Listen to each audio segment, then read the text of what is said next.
Welcome to Black Literature versus the Climate Emergency. My name is Aya de Leon. I'm a climate novelist on the faculty here in African Diaspora Studies at UC Berkeley, and I'm also Director of Poetry for the People and Creative Director of this conference. In the beginning was the land, and the plants and the animals on the land, and then human beings originated in Africa. And some of them migrated all over the world, and some came to what is now the United States, and they lived in harmony with the land.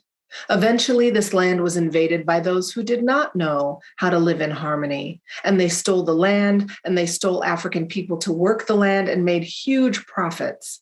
And the lie was that humans can truly own land or own other humans. But the African people brought their own harmony with the land, and they stewarded it for generations. And they always resisted and found ways to fight against injustice. And eventually the lie about owning them was ended, but the theft and exploitation continued. And many had always run away from slavery, and they ran away from sharecropping and ran away from Southern racism.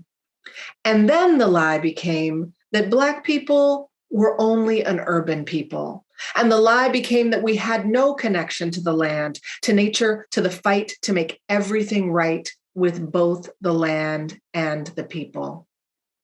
I want to begin by honoring the ancestors, then honoring the land, then sharing the vision and hope for this conference. I thank all our ancestors who brought us to this moment. Here at UC Berkeley, I thank all who fought for Black studies. I thank June Jordan, who founded the program where I teach. I thank all the Black ancestors who have made the connection between Black people and the fight for the environment, like Ken Saro-Wiwa from Nigeria. And I thank all the storytellers who have gone before, particularly Octavia Butler. And we'll circle back to her. But first, I want to acknowledge the land upon which I stand. We recognize that Berkeley sits on the territory of Huichin, the ancestral and unceded land of the Chochenyo Ohlone, the successors of the historic and sovereign Verona Band of Alameda County. This land was and continues to be of great importance to the Ohlone people. We recognize that every member of the Berkeley community has and continues to benefit from the use and occupation of this land since the institution's founding in 1868. And in addition to acknowledging the land, I want to acknowledge the people, including the many missing and murdered Indigenous women throughout the Americas. It is my understanding that the practice of land acknowledgement was originally an Indigenous tradition. It meant that you acknowledged that you were on someone else's land and you agreed to abide by their ways while you were on their land. Among non-Native people, land acknowledgement began as a way to make visible the often unspoken history of genocide that led us to being on Native lands in what is now the United States. But it has often been missing the critical ingredient of commitment to support the movements for Indigenous liberation here in the US and internationally. And as we look at the roots and current reality in the climate crisis, this is an opportunity for us to go beyond acknowledging that this land is unceded to us as the latest in many waves of settler colonizers, but that following the leadership of Indigenous people is precisely what is required to get us to decarbonize and make the kinds of shifts that we need to make to save the planet.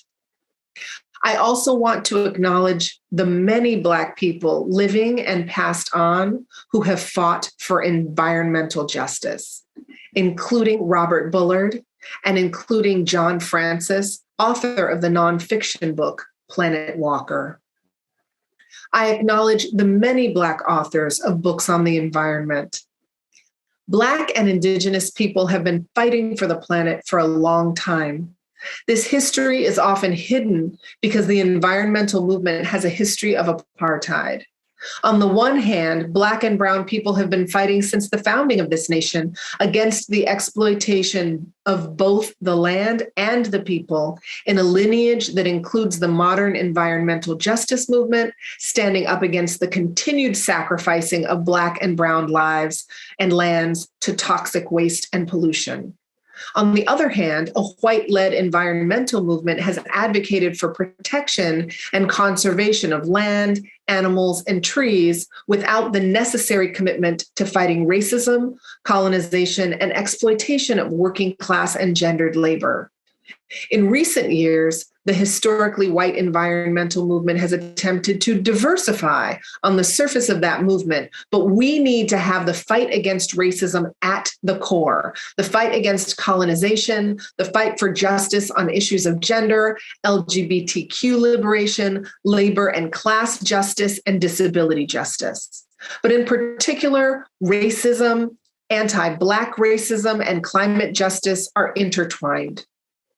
As Varshini Prakash, one of the co-founders of the Sunrise Movement, said, if Black lives mattered, we wouldn't be in a climate crisis because the US would have changed its policies after Hurricane Katrina, because that level of human suffering and life lost would have been unacceptable.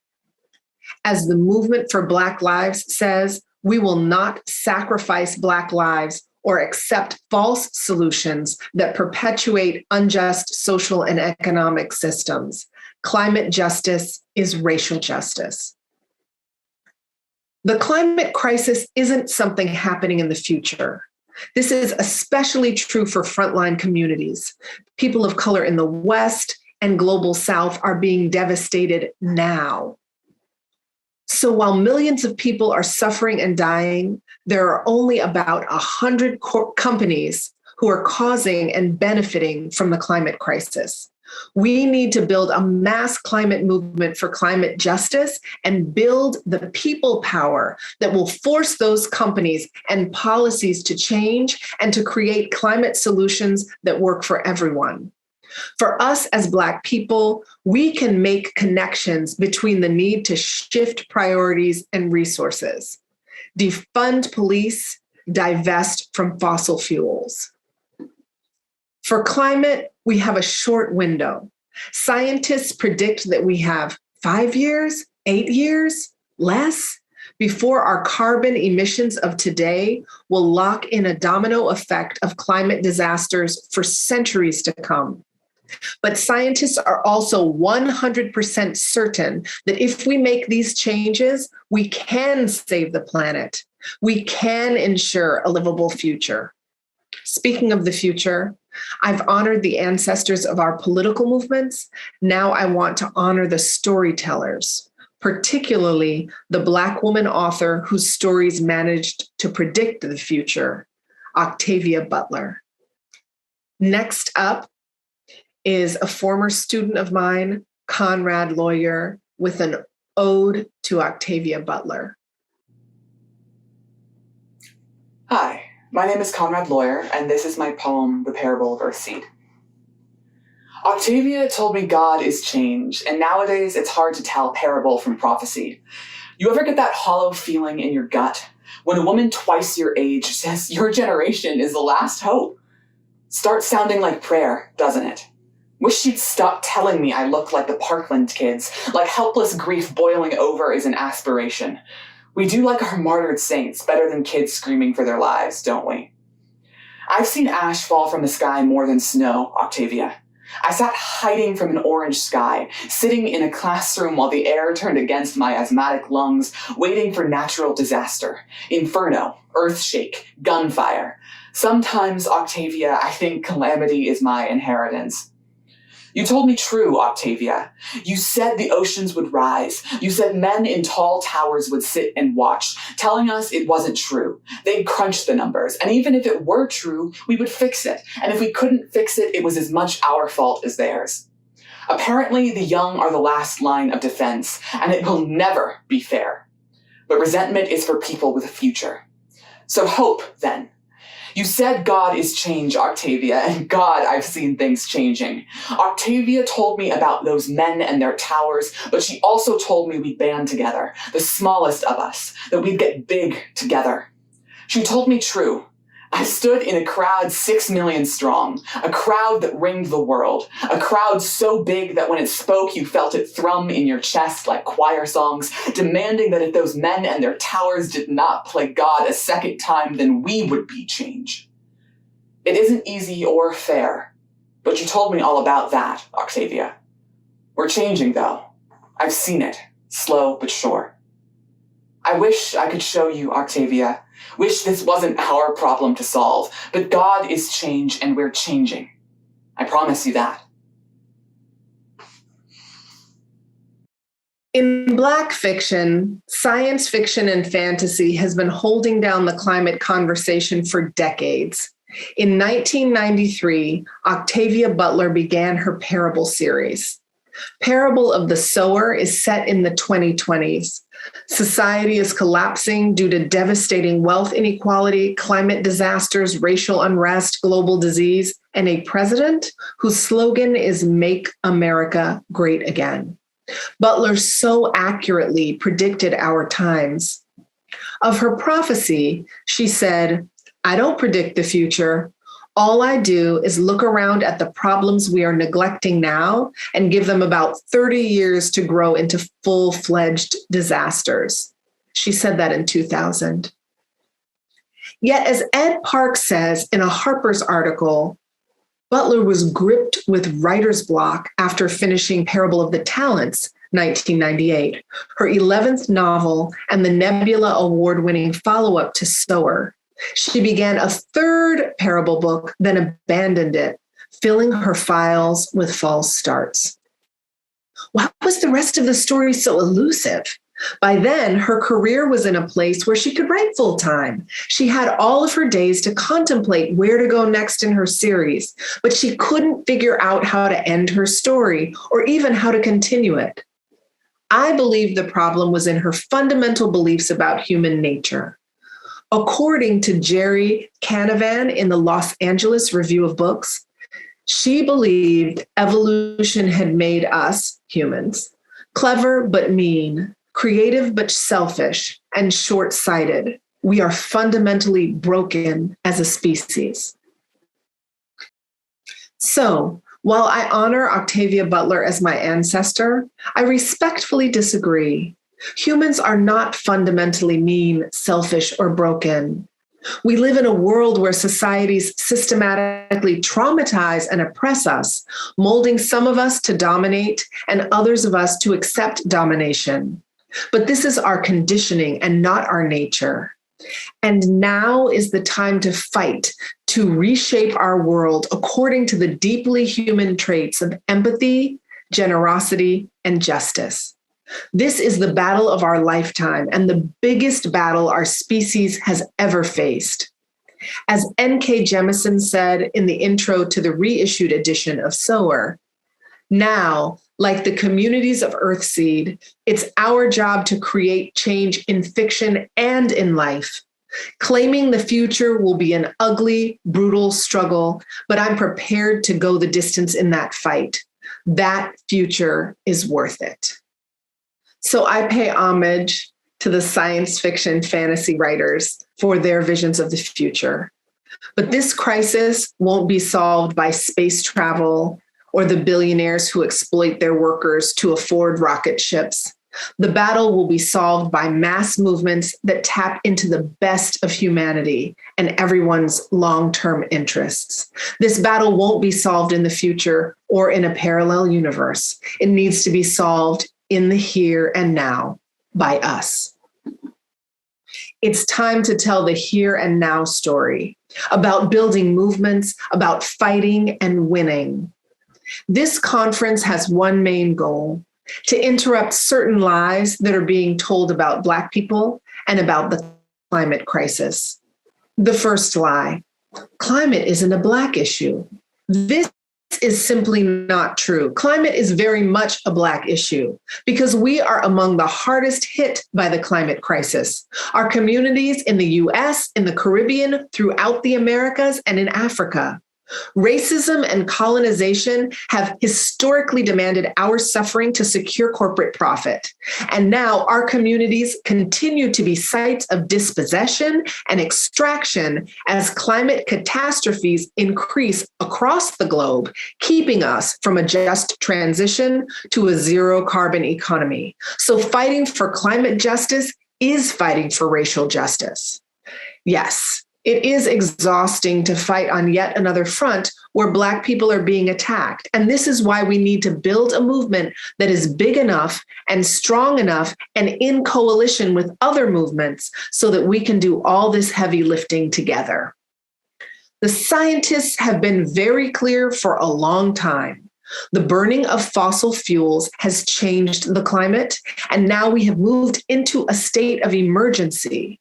For decades, mainstream media and corporate interests were so successful at climate denial and disinformation, the public didn't have the information needed to be fully informed and take action. But now that the science is increasingly undeniable, there's another major lie out there. We're doomed. We're all going to die. These are lies in two different ways. First of all, we are not doomed.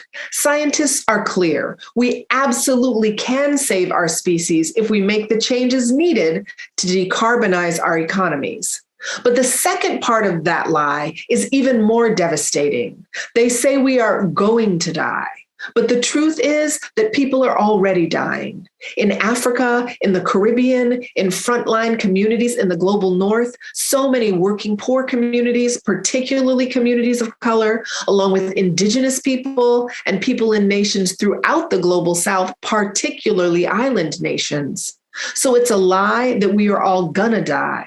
Many people have died, many people are dying now, and we have a chance to save people in the future if we act now, act powerfully, and act together. Another lie out there is that we can solve this climate crisis with some new product or service that will also make a few rich people richer, and that we can just keep doing exactly what we are doing. Simply change fuel sources, like electric cars. No gas in the car, problem solved. But like most of these false solutions, there are hidden costs. Let's look at how much fossil fuels are required to manufacture and distribute these cars, as well as how much fossil fuel emissions are required to generate the electricity to power them, not to mention the brutal extraction to get the materials for those batteries out of African or indigenous soil. Suddenly, we are not looking at a green solution. We are looking at a green-washed solution, one where we are being sold a product that will make us feel as if we're part of the solution when we're still part of the fossil fuel economy. Another lie is that we can't afford to go green. A huge lie. At this point, solar and wind power are cheaper than fossil fuels, but the US government has a history of subsidizing fossil fuels, even though our profit-driven economy is collapsing and seems determined to take our species with it. Too many of our elected officials are pay-to-play politicians serving the interests of fossil fuel profiteers instead of the people. Another huge and very distracting lie is that our survival depends on you making changes in your individual behavior. Composting, recycling, buying less plastic, eating less meat. All these behaviors are helpful, but even if everyone did all of them all of the time, it would not be enough to end the climate crisis. This crisis is about changing the institutions, systems, and structure of our society and creating new economic models that are life-giving instead of extractive and death-making, interrupting the massive carbon footprint of the US military, stopping these 100 corporations from buying our politicians, and forcing policies that bring them huge profits and destroy the planet. Like Black climate author Mary Heglar says, I work in the environmental movement. I don't care if you recycle. We need to stop thinking that our contribution to saving the planet is going to be making individual consumer changes, or worse yet, shaming or berating others for the individual consumer choices they are or are not making. Climate solutions require us getting organized to take on these corporations, these banks, these politicians, all the parts of our societies that are invested in the fossil fuel economies. In the US, that means voter mobilization during local, state, and national elections, but community and cultural organizing all the time. To that end, a lot of this conference will be focused on the US because we are the problem. Our political leadership and our corporations. Black people in the US are strategically positioned to make the biggest impact as voters and organizers, but our perspective needs to always be international. We move forward in solidarity and conversation with Black sisters and brothers and siblings from Africa, the Caribbean, and worldwide. Another critical lie is that because we haven't ever built such a big movement in the past, that we can't do it now. This speaks to how we are in the midst of another crisis, a crisis of imagination. According to Octavia Butler in 1990, what we don't see, we assume can't be. What a destructive assumption. Many of us are unable to imagine a society that isn't organized around corporate profit and run on mass consumption. Without an ability to imagine anything else, they are resigned to just keep driving the society we have into the ground. But to spark that imagination, we need to begin telling new and different stories. My predecessor, June Jordan, used to always ask her students about the purpose of their poems, not just what they wanted their poems to be, but what they wanted them to do in the world. This conference is about Black literature as a tool to spark imagination, movement, and action. For me, as an author, it has meant writing novels about women of African heritage, living in the here and now, going about their business, and being impacted by the climate crisis, then deciding to get involved in the movement for climate justice and realizing that the climate issue is their issue. Because the climate issue is everyone's issue. And I decided to produce this conference because I was one of many Black writers who wanted to use my words to fight the climate emergency. I invited writers of nonfiction, fiction, and poetry, as well as creatives working in other storytelling fields and Black curators and activists to have a conversation. I wanted to talk about how our words and stories can bear witness to the devastation of the climate crisis on our people and our communities, to the untapped potential power of our people to organize collectively to transform these conditions, and that this is a fight we can win. The biggest lie is that we can't win.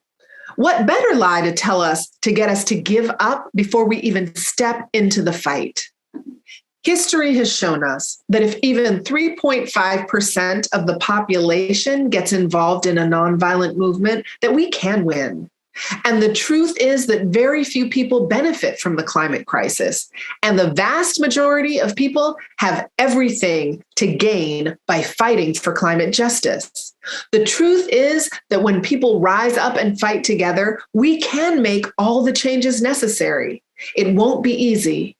It won't be painless. It won't be perfect. But it is completely possible, and our lives and our futures depend on it. So run and tell that. Over the next few hours, we will be delving into these conversations in nonfiction, fiction, and poetry.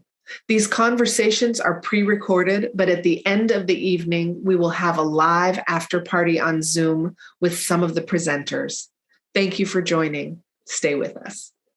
Whose world is this? Whose world is this one? So-called how the earth heating up. We too busy surviving and in a rush. Braiding sweetgrass reeds to love a place is not enough. So what we gon' do? Whose world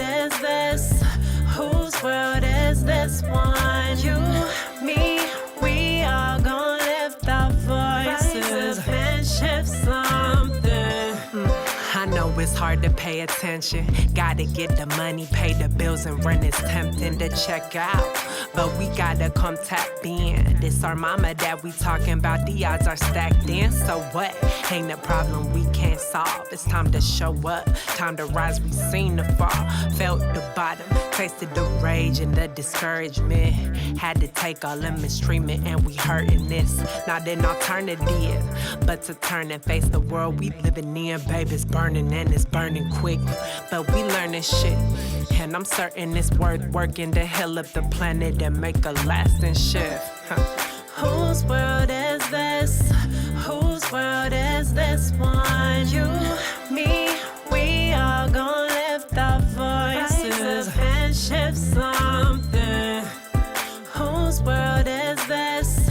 Whose world is this one? You, me, we all gon' lift our voices and shift something. Same solutions to climate change could help end oppression. Picture no racism, sexism, classism pressing. Down and separated movements taking lives of people.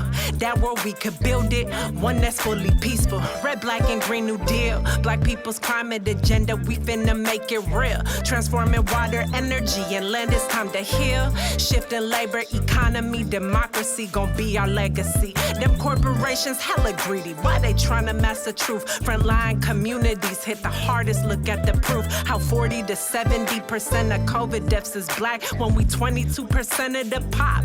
Do the math, but there's power in the people, 99 to 1. Simple, not easy, we could win it. We just begun, we facing down history. This humanity's biggest threat, but there's beauty in the battle, baby. It ain't over yet, yeah. Whose world is this? Whose world is this one? You, me, we all gon' lift our voices and shift something. Whose world is this? Whose world is this one? You, me, we all gon' lift our voices and shift something. Whose world is this? Whose world is this one? You, me, we all gon' lift our voices and shift something. Whose world is this? Whose world is this one? You, me,